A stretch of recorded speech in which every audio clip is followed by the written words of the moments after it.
This is my 220 gallon saltwater aquarium. And what I want to do is show the filter system that I have using an algae scrubber on it.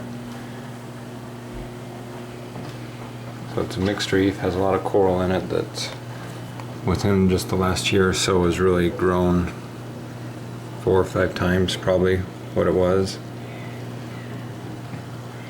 There are still a few spots of algae, but when this started it was almost completely overgrown with algae. Big long 4 or 5 inch long streamers just covering everything. So it's relatively algae free. I still got just a little bit on the glass, and I'll explain probably what the cause of that is that I could fix. So starting last February I put in this algae scrubber. Today's end of January 2014, so this would have been February of 2013. Basically the way it works is it's running off a 550 gallon per hour, kind of a relatively small pump. Comes up,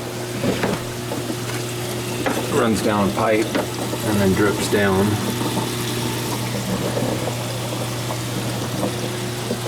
And then it has lights on each side, which are the lights that I now have for sale. And then there's 2 more of those bars over on that side. Grows the algae on a screen.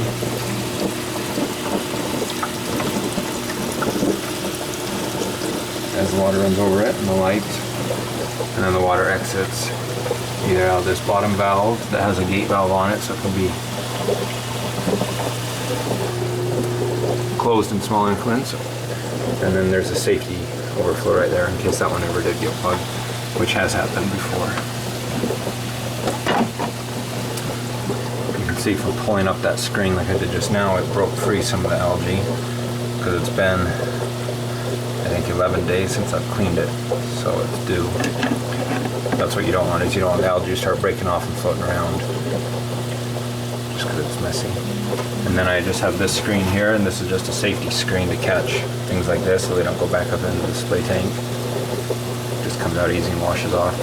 This also keep anything from getting sucked into the pump over there. Got a few fish come down the overflow. And I just got 2 little bags of carbon here that I change out every month or 2. 2 little feeders that will dispense some flake food when needed, and then a reservoir for clean water, RO, that goes into a small, come over here, a small calc reactor, puts the calcium into the water and then drips in. And I got this feeder, little refrigerator unit with a dosing pump in there. Right now I'm going through about every 3 months. I'll go through one of the Roddy and then the oyster feast. And I'm going through the myosis, about 1 of these a month. That's what's feeding the fish. So I really don't do any maintenance on this other than every 2 weeks, change out 10 gallons of water. Just make sure this stays with some of the kalkwasser in the bottom. Make sure the food is in that, and that's about it. I'm feeding an eel once a week. So very low maintenance. I don't really even need to do the water changes, I just do those because they help replace some of the minerals. But as far as filters go, I used to have 3 different reactors in here, a giant protein skimmer, filter socks that had to be changed out and washed. Now I have nothing. Everything has been a lot healthier. I haven't had any fish or coral die in the last year, and everything's been growing. My lights right now are just set on this little timer that run the lights on the scrubber, and looks like we're on 12 hours, off 12 hours. So I'm running 12 hours, and you can see the lights are maybe 3 inches away from the screen. I painted this all black so the light doesn't escape, but there is a window that I masked off where this is just the clear right here, so the light obviously has to shine through that plexiglass. These are waterproof. This connection obviously is not waterproof. but these are, so you don't have to worry about water splashing or dripping. It's made out of aluminum. They've got their own heat sink in them. You don't want to completely probably enclose it because then it would build up heat. This way the heat can still escape out the ends, but these reflectors just keep the light off of this sump, because if that light gets out in here, all of this will then start to grow some of the kind of slimy brown algae on it, which is kind of a mess.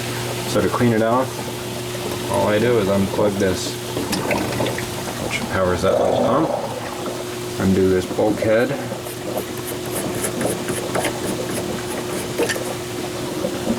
and then it lifts out. Like I said, this is about 10 weeks of growth. If I were to do this differently for this tank, I'd either maybe do a little bit bigger or split this screen in half so that I can take one side off every probably 5 to 6 days, and that way it would leave one side always growing. This algae is going to be the most efficient at keeping algae out of the display tank, as well as acting as a filter when it's a certain length. And so once you scrape this off and you're down to stubble, it then takes a few days to kind of grow and get enough algae again that it's going to start doing a good job. So by having half and half, we don't let it grow. But and this is a typical growth for about a week and a half. The way I designed this is these just are some piece of pipe, and if I turn them so they align there and there, then the screen slides right out. I usually do this over the sink, not over the sump. I'm going to take a toothbrush and I'll just lightly clean this out.